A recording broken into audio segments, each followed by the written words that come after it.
Hey there folks, Harry back again today, and I wanted to talk about how I have figured out I'm trans to an extent. Now, obviously this is just one part of many, as you've seen my other stories, hopefully. If you haven't, you should go check them out, especially like the first one talking about my journey here. But I guess my journey to this point, like where am I at now and what's going on? So one of the things that I thought that was kind of a brilliant quote that I heard today, I was at a transgender support group, and they were like, we don't all have that grandma-friendly story. And I was like, huh? What you saying there? And they're like, well, it seems like everyone has this grandma-friendly story. It's like, oh, I realized when I was 5 that I had been different and all of this stuff. And so, yeah, I'm trans. I'm 100% confident that I'm trans, and that's where we're at, and I'm doing this, or I've done this. It's like, yeah, it does seem like everyone has that story. Where's my freaking story like that? But when it gets down to the nitty-gritty, everyone questions if they're trans or not, it feels like. I think every trans person questions whether or not they are trans enough or if they are trans in general. You can know with a certain amount of knowledge that you are trans, but I think there's always going to be that doubt, whether from society telling you or from who knows what. I think there's always going to be that little bit of a doubt. And I think part of the other important thing is to realize that even if I'm at this point like 80 to 90% sure that I want to medically transition, you will never be at that 100% level until you start transitioning, until like you start medically transitioning. Because only then will you be able to look back and be like, this makes so much more sense. That really hit me. Like, I don't have to be 100% solidified, because if I were 100% solidified, I mean, it feels like something would be wrong to an extent. Because at the end of the day, like, you don't have the perspective to be like, oh, this is what I want to be when you're not that. Like, once you start medically transitioned and you are in a different place, you can look back and be like, I understand now that that wasn't working for me and this is why. And I can have pretty good certainty like what's not working for me now, but until I am no longer that and I'm what I imagine myself to be, I won't know for sure. I don't know if that all makes sense, but what I'm getting at is it can be so hard and to be challenging yourself kind of on a daily basis of like, am I really trans enough? Do I really want to do this? Do I want to be that weirdo in society who's doing this? And not saying y'all are weirdos in a bad way. Weirdos in a good way, because weirdo is the best.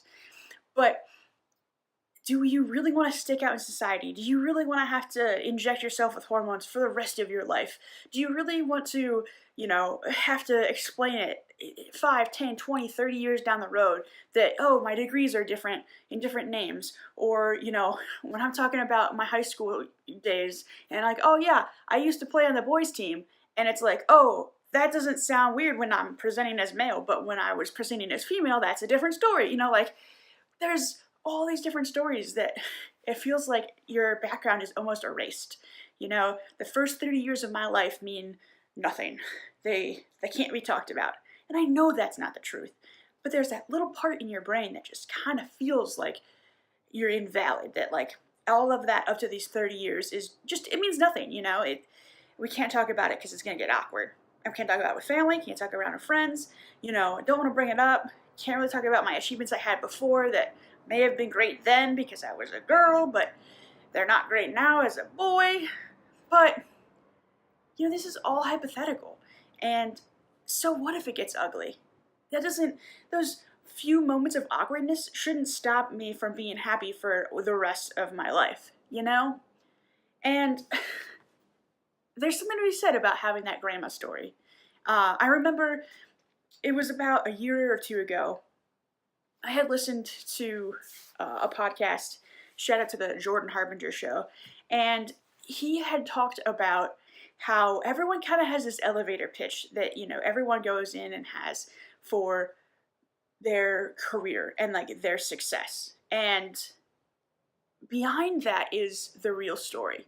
Everyone can paint themselves to be this amazing story that, you know, broke through whatever poverty or whatever other things, and in, you know, record time they're just that awesome and they're that much they're that successful. And at the root of it, like, there's a lot of hard work, there's a lot of gross, nasty, who knows what stuff, gritty things going on. But that's not what you talk about. That's not what makes news stories, that's not what makes Instagram feeds, that's nothing. But that's the reality.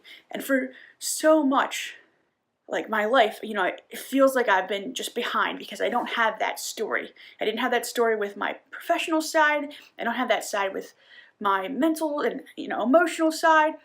But at the end of the day, like, I can write that story. I can make it sound convincing. Let me tell you what, I have that story. But it feels like it's not right because it's not all of the story. You know, there's always those little details that are missing that make it just a little bit unsure. But I have those, and I think we all do. And so for me, yeah, like, I am not 100% certain, because there are times when I'm like, you know what? Worst comes to worst, I could for sure live out life the way I'm living it out now. Because I do enjoy life. I do have good people in my life, and I am pretty intelligent and successful in my career, and I, you know, have a social life and all this. But then there's those daily things of just feeling this discongruence. I'm going to say discongruence, and that's not the right word. Of, like, it's just so close. Like, it's like the gears in a clock or any mechanical thing. Like, they're so close to clicking into place and being like this amazing thing. I can just feel it. But right now we're just like stuck. We're like not going anywhere. We're like, we got all the potential in the world, and I want to, you know, I have all of the potential in the world, and I really want all of that to come true. But how much of it is going to come true as the person I am now versus the person that I will become? Because I think that's what's been holding me back, is this confidence and this voice within, and this just desire to actually be comfortable with who I am and speak up and make it all work. But it's not a pretty picture. It's not a good story. It really is not the greatest story in the world. I mean, I find out at 30 that I'm trans. I find out at 30 couple other big things that I can't really talk about, unfortunately, but, you know, it's just crazy stuff that happens, and they're not things that you can just talk about and throw out there on a normal conversational basis. Otherwise, you kind of look like you're a freak, and or you're just sharing too much information. Yet they're so much a part of who I am, and they're so much a part of who everyone is. You know, all those little details are what tells the bigger picture, and they're what makes us interesting. But when we're just looking for that Instagram story, you know, they get lost in translation, and it makes you feel like you're not trans enough, or you're not dysphoric enough, or you're not queer enough, or whatever it is, you know. It makes you feel like that, but it couldn't be further from the truth, you know. And I guess that's my important thing to keep in mind, is that I didn't always realize that I was trans because I didn't have a perspective and I didn't have a label for what I was feeling. But now that I have that label, I can pretty much say that I feel like I am trans. But I will never know. I will never be at that 100% level because I haven't actually medically transitioned at this point.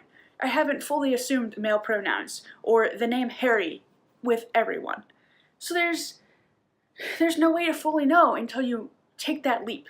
And I look forward to taking that leap. I can't wait to start seeing a therapist in my new city and to be moved in, to find new friends and find some trans folk in that area. You know, it's super exciting. But at the end of the day, it's just having that peace that you don't have to know 100%, and it's going to be okay. And that doesn't take away any of my transness or any of my queerness, if you want to say. I'm allowed to be who I am, and it's not a competition. And it's so hard to remember, but it's also the truth. So with that, I hope you have a great day, happy Monday, and I wish you all the best. See you later.